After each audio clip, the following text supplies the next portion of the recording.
In today's video we embark on an epic adventure to create a water cooling jacket for our motor. Spoiler alert! Things don't quite go as planned. So let's dive into the thrilling tale of ups, downs and a lot of bending metal.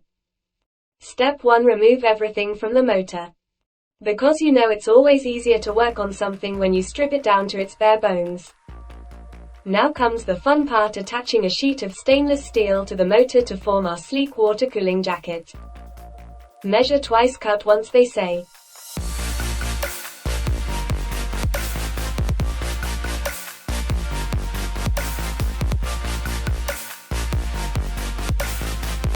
But what happens when your ordered plasma cutter decides to have a little adventure of its own?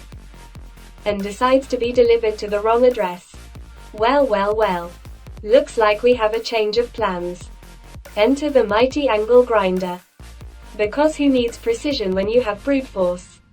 Cutting those jacket walls was undoubtedly a test of patience and resilience. Next we move on to the thrilling world of welding. You know, where sparks fly and metal melds.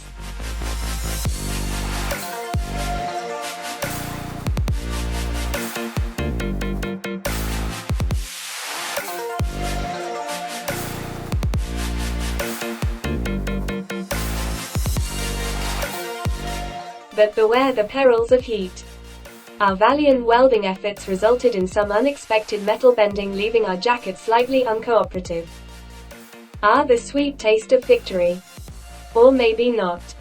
Despite our best efforts, the water cooling jacket just wasn't playing nice with our motor. I need to weld the outer wall, and to do that it's gonna warp even more. I think it's on like the same way it was on before.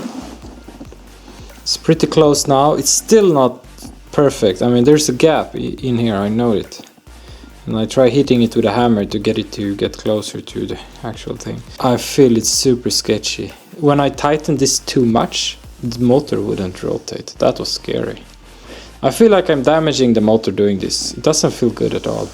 And then if I'm gonna weld it, I should weld it when it's on the motor, then I'll damage it for sure. I mean, last time I did that, smoke came out of the motor, and I'm afraid I've already damaged it. But fear not, brave adventurers, for a cunning alternative emerges. Copper pipes to the rescue. With a homemade big hose clamp and an abundance of thermal grease, our hero pressed the copper pipes onto the motor. It's all about improvisation, my friends. And now the moment of truth. The question on everyone's mind. Will it even work? Well, my fellow enthusiasts, the answer lies in the realm of uncertainty. But hey, who needs certainty when you have ingenuity? So grab your popcorn, sit back and witness the adventure unfold. Because in the world of DIY, even the unexpected turns can lead to new discoveries. Will our makeshift solution prevail? Only time will tell. Until next time, fellow tinkerers, keep pushing the boundaries, and remember, sometimes the best projects are the ones that don't go according to plan. Happy experimenting!